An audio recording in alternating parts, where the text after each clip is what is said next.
Before I tell you what happened, let me just say nothing in my 45 years prepared me for that moment. It started like any ordinary evening, but the way it ended, well, I still think about it and the truth. His words caught me so off guard that I almost forgot to breathe. But before I take you there, I want to know, where are you watching from tonight? Which city? Which small town? Which quiet corner of the world? Share it with me, because this story, well, it might just stay with you too. It was a quiet Thursday evening. The house had that late-day stillness I've always loved, the hum of the refrigerator in the kitchen, the distant tick of the wall clock, the faint scent of the chicken I'd roasted earlier lingering in the air. My husband, Marcus, had gone to visit an old friend across town. Something about catching up over a couple of beers. I didn't mind. In fact, I relished the occasional pocket of solitude. That's when the knock came. At first, I thought it was the neighbor's teenage son again, selling those fundraiser chocolate bars he always seems to have on hand. But when I opened the door, there stood Nathan, Marcus's younger brother, taller than my husband, a little broader in the shoulders, with that same strong jawline they both inherited from their father, but with a more relaxed expression. I hadn't seen him in weeks. "Evening, Hannah," he said, his voice low but warm. "Mind if I come in for a bit?" Something about the way he asked made me glance at him longer than I intended. There was no urgency in his voice, but there was. Wait. Like he'd been carrying something for days. Of course, I said, stepping aside. "Come on in. Can I get you some tea? Coffee?"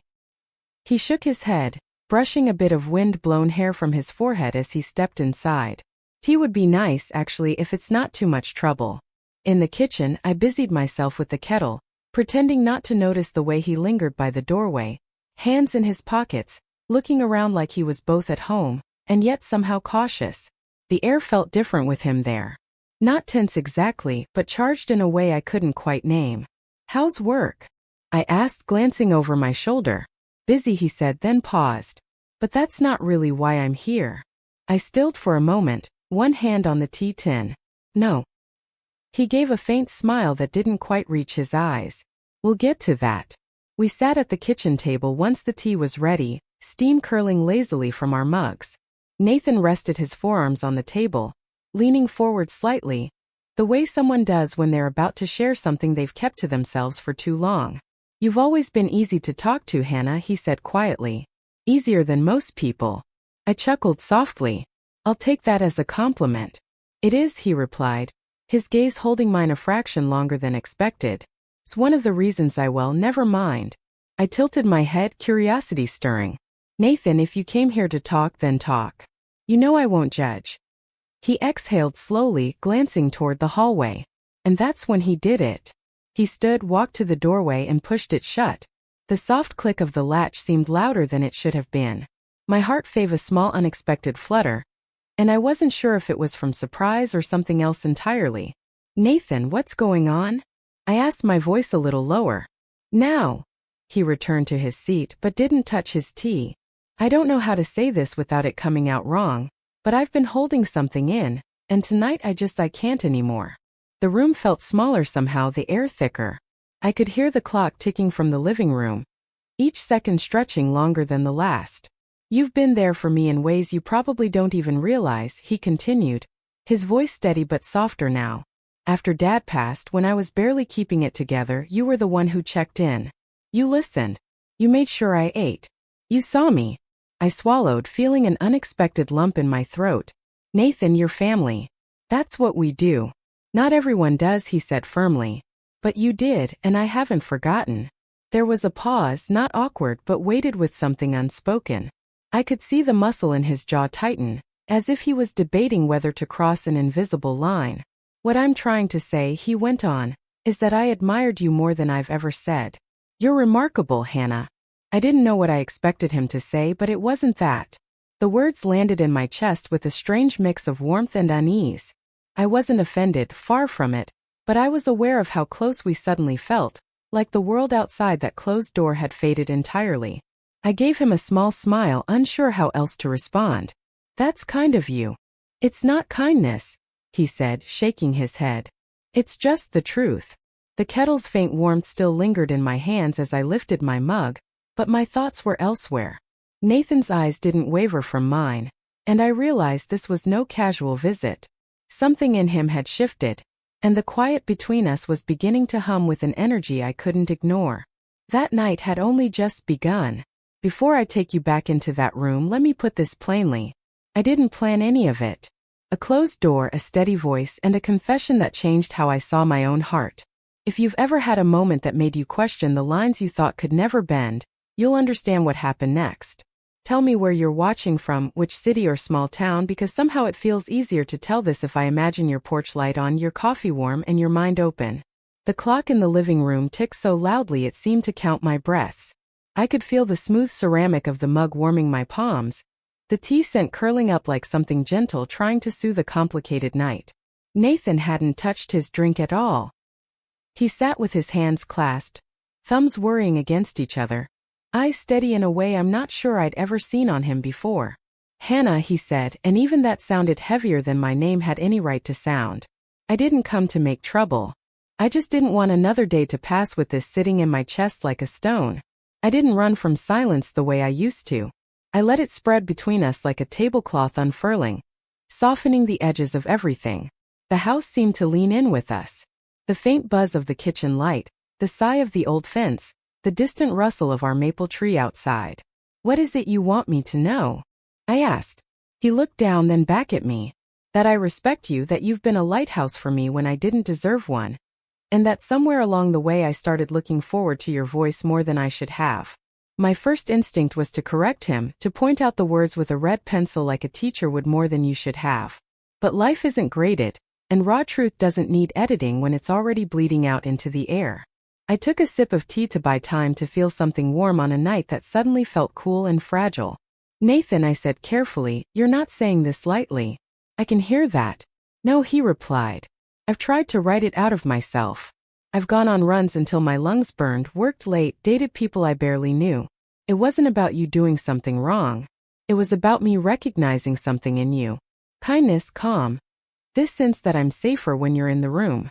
The edges of my vision softened, not because I was dizzy, but because his honesty did something to the perimeter of the world. It made the kitchen feel like it was floating on its own island. The shoreline out there somewhere. Husband visiting his friend. Cars passing 2 streets over. Next week's grocery list. All of it distant. "You know what we have to protect," I said. My voice surprised me. It was steadier than I felt. "You know the lines." I do what he said. "I'm not asking for anything beyond the truth. And I'm not asking you to carry it like I have. I just needed to set it down where someone would hold it with care." I understood that more than I expected to. There's a difference between wanting and taking. There's a difference between a rush and a revelation.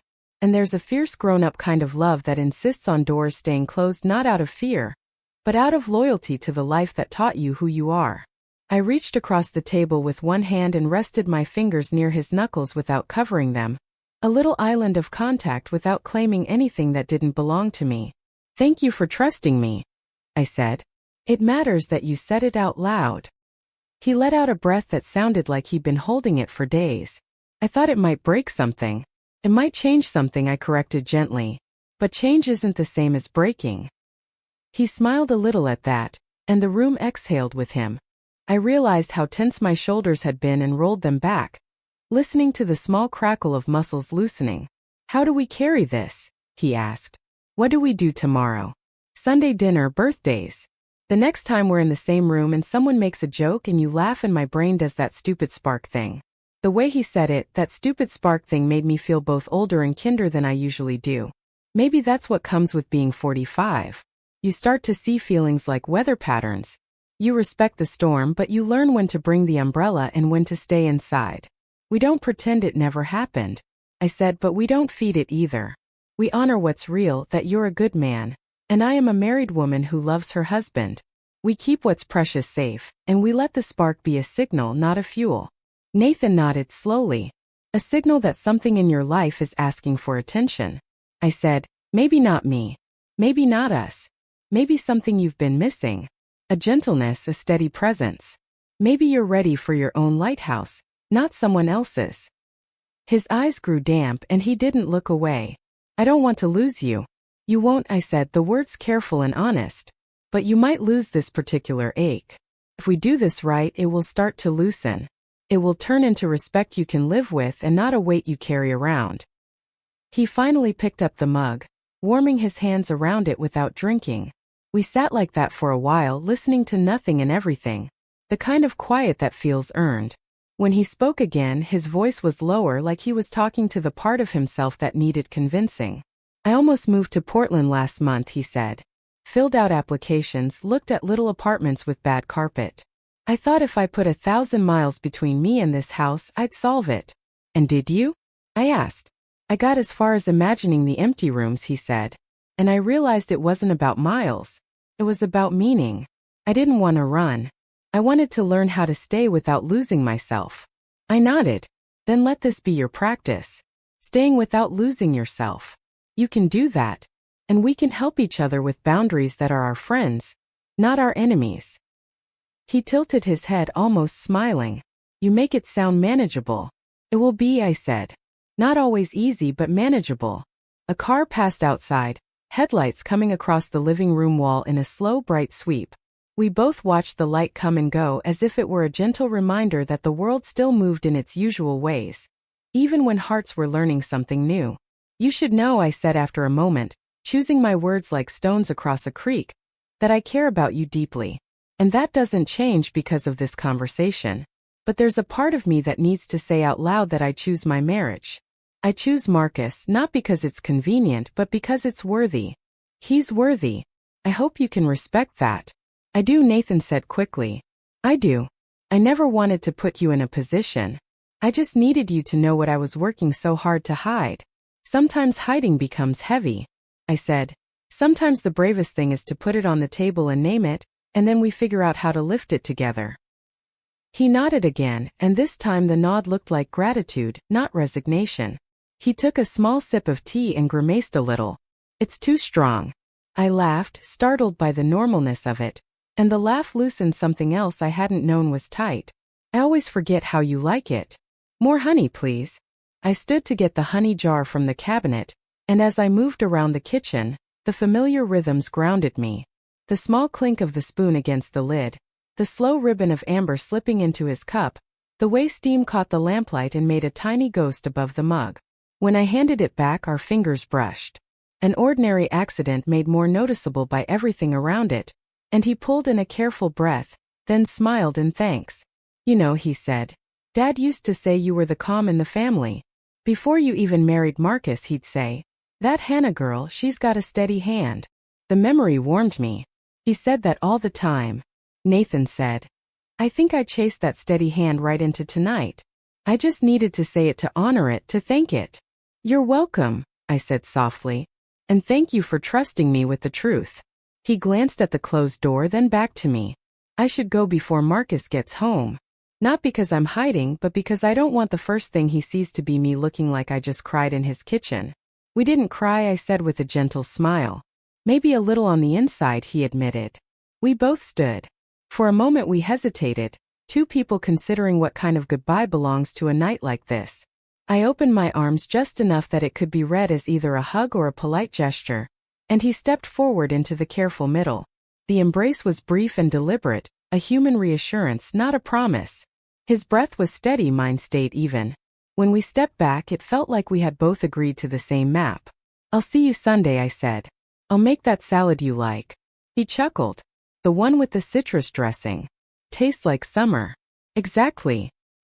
He moved to the door, rested his hand on the knob, and then paused, looking back at me with a softness that made him look younger and somehow steadier too. Thank you for not making me feel like a problem. You're not a problem, I said. You're a person and so am I. We'll be fine.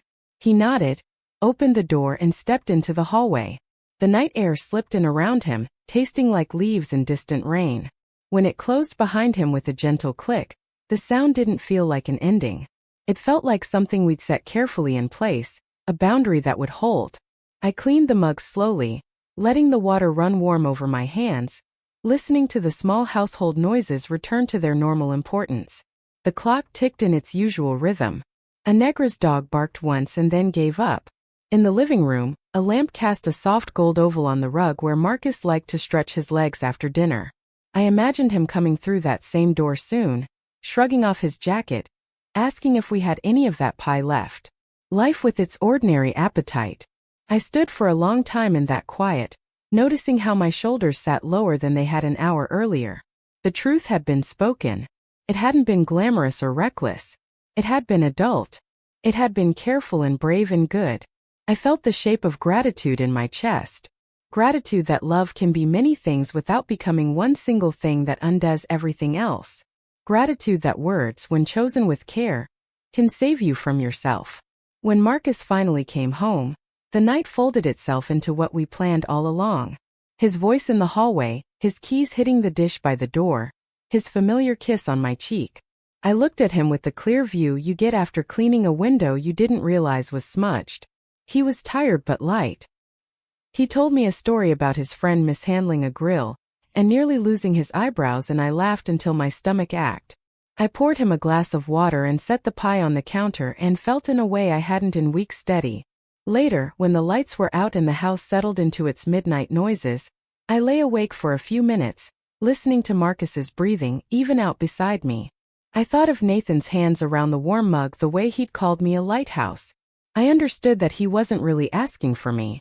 He was asking to learn the language of steadiness, and I wanted that for him, to find it in his own life with someone who could meet him in it fully.